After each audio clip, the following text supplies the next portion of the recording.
we are driving with Uncle Scott up to Coeur D'Alene, looking for a spot to dry fly fish, and it's just a beautiful morning. Yeah, this looks pretty good right here. It's unbelievably beautiful. This is our first day fishing. We'll see if we catch any fish. Headed out on the Coeur D'Alene the first day. Mr. Scott just caught a fish. Let's see. He's already taken it off by the time I could get the camera out.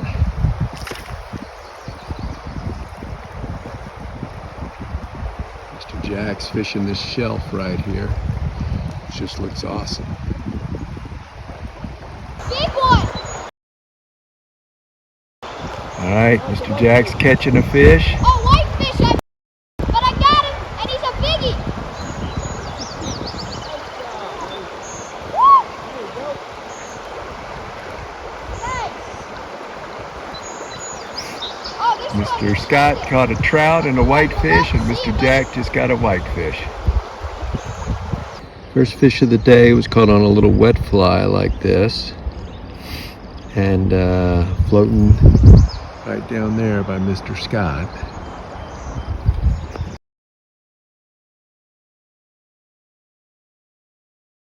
Right here. So Adam's fly along this bank, and the fish were, not close to the bank. They were halfway out to the bank, and this was actually great. Everybody had at least a strike, if not a fish. A couple fish caught, and this was just a really nice spot.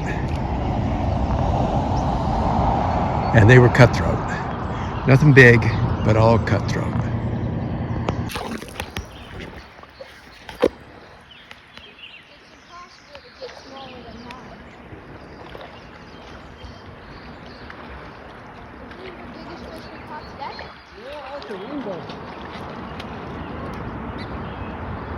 Mr. Scott's got a rainbow out of here. Nice sized fish.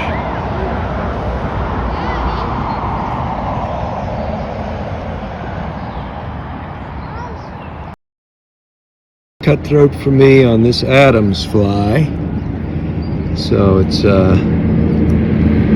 probably size 14 Adams, looks like. And everybody's getting rigged up here, but caught that right here. A nice little cutthroat. Really nice cutthroat, maybe 12 or a little more inches. Just a beautiful little fish. Oh, there's one rising right there. So they're rising just not in the fast water, but just inside the fast water. Right there where Mr. Jack just cast. All right, Mr. Jack has his first fish on dry fly.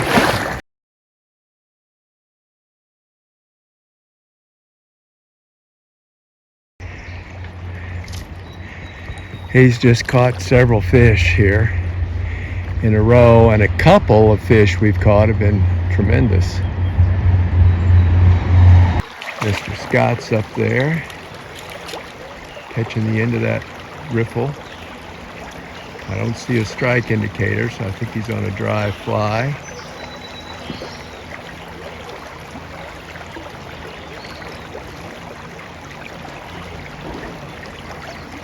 And you see past him, you see that other fisherman down there? Mm-hmm. So there's another guy further down. We having fun, bud? Yeah. This has been an awesome trip. We caught so many fish already. It's just been crazy fun on dry fly. Holy cow. And you don't have to do it very hard, right? See how easy? Whoop, there's a little fish. If you wait for it to straighten all the way behind, it becomes a real easy motion. Like treasure? Yeah, absolutely. You waited for the back cast to straighten. There you go. Oh my gosh, perfect, bud. All right. Now, before you cast again, strip in some line. Now cast. for the shorter line, and after you cast, right, let that go. Just what you did.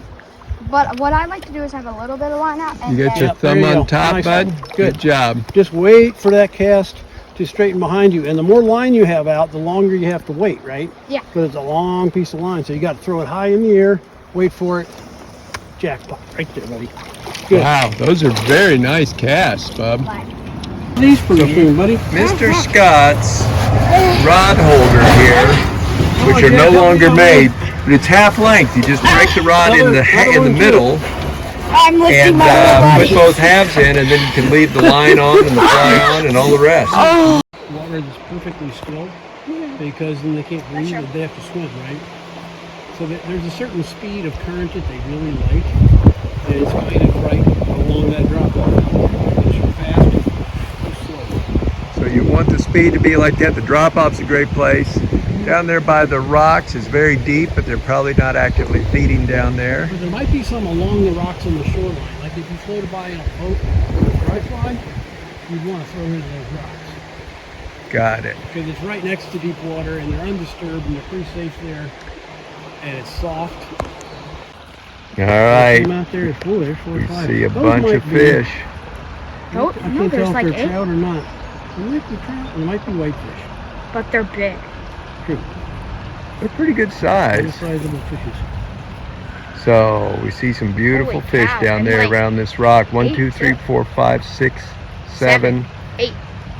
I don't know. There's probably a lot more I'm not seeing. So there's probably about a dozen down there. Holy cow. Wow. Cooking steaks. Dinner is going to be pretty good here. I Got suspect. Mr. Scott cooking the steaks. Mr. Jack. Oh, here, let me reduce this a little bit. There we go. Mr. Jack cooking the steaks. Mr. Scott cooking steaks. We got a few potatoes over here. That's looking pretty darn good. And some avocado, some bruschetta, I think, and then we got a little quinoa going there. It's going to be fabulous on the steaks. A couple of us will put steaks in the tortillas and others with the potatoes. So, looking like a pretty good meal.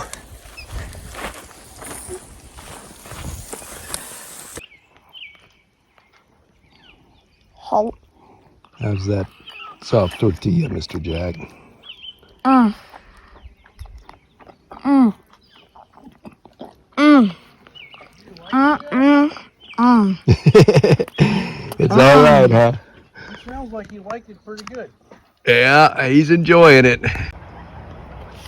All right, so this rocky bottom is really tough to walk on, and the staff is absolutely necessary for me.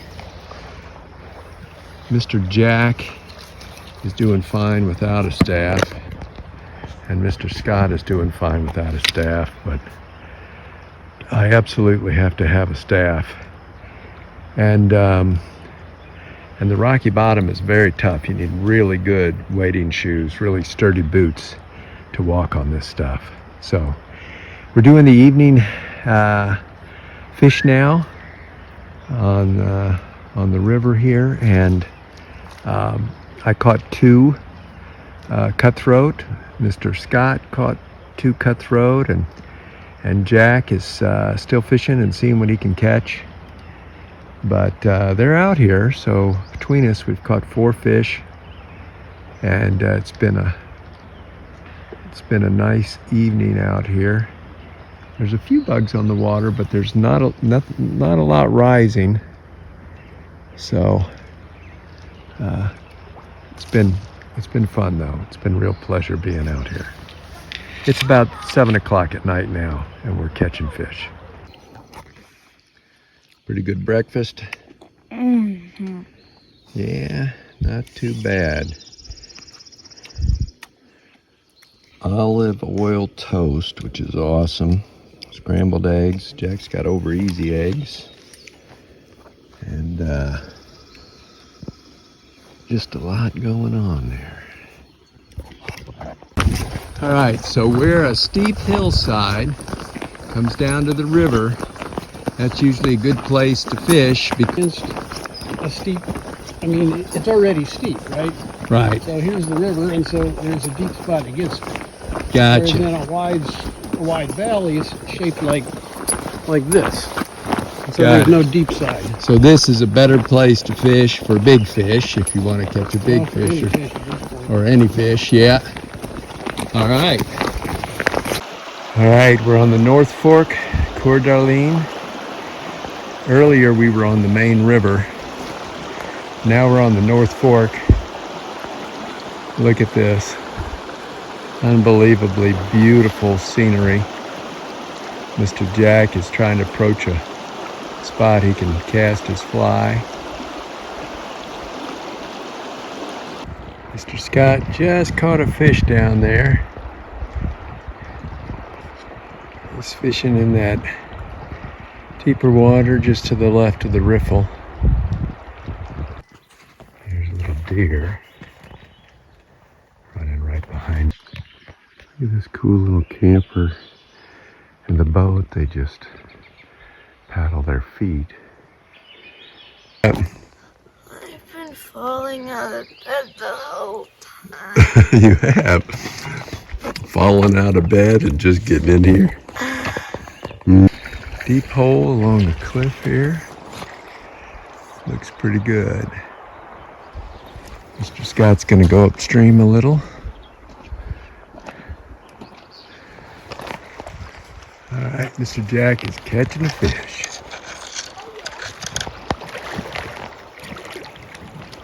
Wow, that is nice.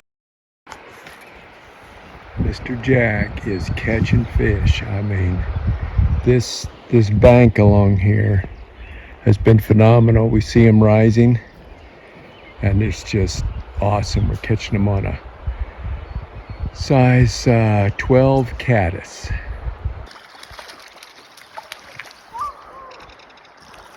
Yeah, baby, another beautiful catch. All right, you let him off? Oh yeah. Awesome, dude. It's a Goddard caddis that we're fishing. And we actually trimmed the little antenna off that Goddard caddis because they tend to get fouled in the leader, or the tippet rather. Oh, you see that one just rose? See that one rise? What? Beautiful cast.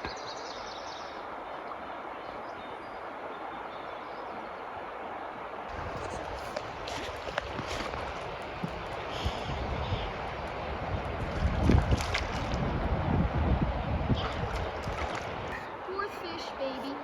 Fourth fish that Mr. Jack has landed. Come on, come on. Oh, this one's big.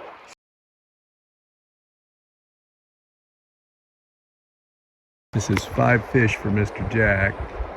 5, baby.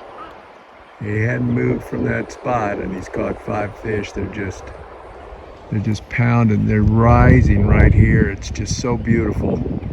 There's one that just rose right there. Oh man, we're having such a good time. It's such good fishing. It's just amazing.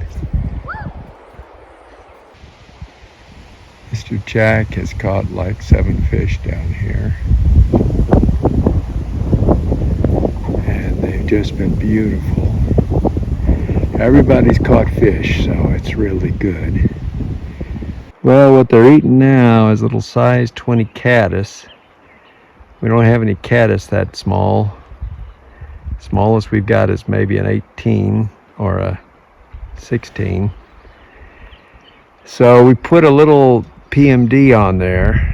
Let's see if Jack catches anything on that. We're gonna try a blue wing olive maybe. Caddis would work better.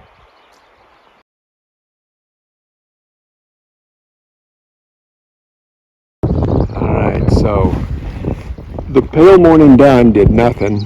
Mace rising all around it, wouldn't take it.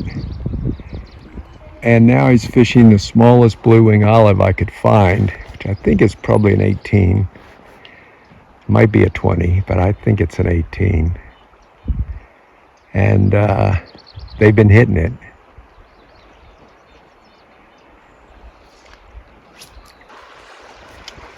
Here's where Mr. Scott is fishing. This looks like a beautiful spot to fish right here too.